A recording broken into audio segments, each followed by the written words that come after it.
Treneri, kaip vertinat, kad Augusto Lima išvažiavo serijos metu, gimė vaikas, viskas aišku, bet kaip jūs vertinat, kad jis išvažiavo, paliko komandą? Kaip aš vertinu, Taip.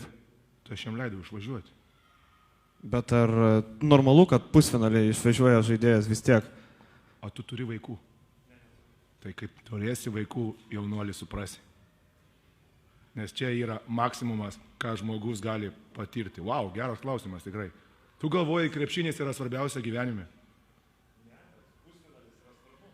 Pusfinalis? O kam jisai yra svarbus?